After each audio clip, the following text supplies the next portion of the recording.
Moldova devleti kanununa göre TO alışverişçiler angları patentlara göre çalışırlar, lazım mutlaka sigortayı satın alsınlar. 2023 yılın yanvar ayın birinden Gagauzya'nın patentçileri vardı nice sigortalanmasınlar. В прошлом году, в 2022 году, исполнительный комитет Гагаузии, наша... 2022 yılda Bakanlık Komiteti çıktı teklifle hani 2022 yıldan beri patentçiler sigortalansınlar. O zaman deputatların aralarında çok türlü diskusiyalar oldu. Ama kanun kurucular geldi karara erteletmeye 2023 yıldan bu kanunu. Ki insanda olsun kolaylık, yeniliklere sınışma hem anlama nice ödeme. социального страхования для того, чтобы люди могли подготовиться.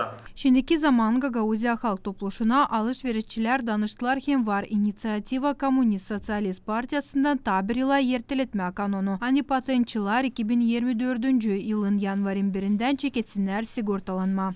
Ben iki pensiyamı lazım vereyim sigortayı satın alma diyelim.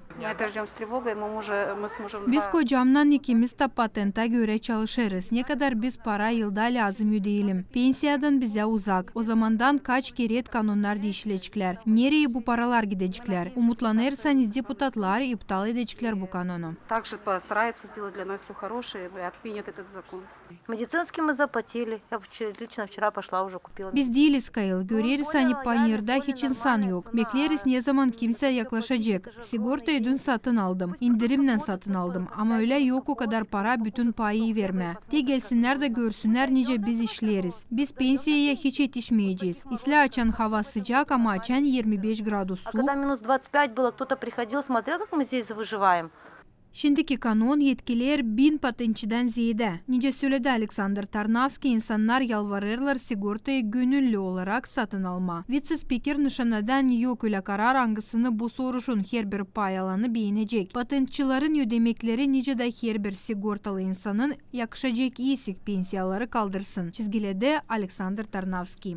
С другой стороны, есть пенсионеры.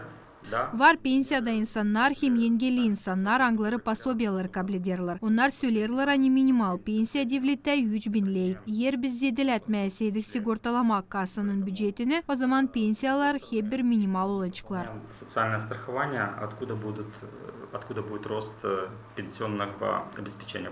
Bundan gayrı pensiyonerler hem engelli insanlar angları patenta göre çalışırlar. Bu yıldan beri hep ölence hepsi satın alacaklar sigortayı. Merkez kuvvetler teklif ederler patentçilerin zanatını başka türlü adlama. Ama o zaman lazım olacak onlar kasayı alsınlar hem insana çekler versinler. Учитывая вот то, что Devlette birkaç yıl patentçiler öderler sigortayı. Gagauzya'da patentçiler ödemerler. O zaman nice vergi hizmeti değişildi, devlet kuvvetler patent için kanunu göz altına aldılar. Hem isterler bizim yerideki kanun olsun hem hesap alınsın nice de onların.